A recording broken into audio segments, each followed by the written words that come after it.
तुमचं वेगवेगळे जे पैलू आहेत आणि तू एक मागं म्हटला होतास की मी असं एक माझं दुकान उघडलेलं आहे, वेगवेगळे माझ्यामध्ये गोष्टी अवेलेबल आहेत. त्याच्यामध्ये म्हणजे काय काय आहे? म्हणजे अँकरिंग आहे, टेलिव्हिजनवरती आहात तुम्ही, फिल्ममध्ये आहात, तुम्ही थिएटर तर करतातच. तुमची आवडती कुठली बाजू आहे ह्याच्यामध्ये? म्हणजे if I ask you to pick one. नाही सांगता येणार असं. मला ज्या वेळेला जे करतो ते खूप आवडतं. मी तुम्हाला मागच्या भेटीत असं म्हणालो होतो, की आजकाल काळ एवढा बदलला आहे, की मी असं जे आपलं बोलणं झालं होतं, की आपल्या दुकानात अमुक एक फक्त धान्य असूनच उपयोग नाही.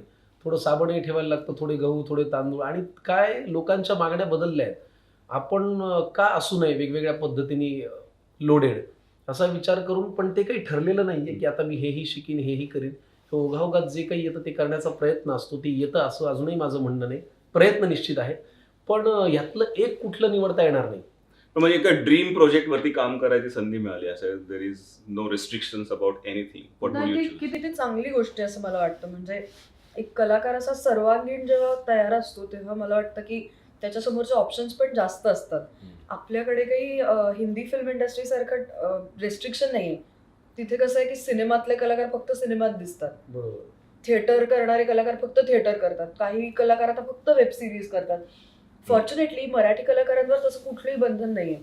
आणि शेवटी काय आहे की म्हणजे कविता काय किंवा नाटक काय किंवा गाणं काय, हे सगळे एका परफॉर्मरचं म्हणजे त्याला ॲड ऑन करणाऱ्याच गोष्टी आहेत. आज शस्त्र आहेत. असं म्हणतोय हो. लोडेड असणं आपण, ते इतकं चांगलं आहे कारण मग तुम्ही कुठल्याही पद्धतीची भूमिका आपलीशी करू शकता जास्त सहजपणे. तर चांगलंच आहे ते कलाकार असण्यासाठी. लांबचं ध्येय गाठायचं असेल तर AK-47, इथल्या इथं मारायचं असेल तर पटकन चाकू. असं ते आम्ही लोडेड आहोत. थोडे मनोरंजन म्हणलं की कविता.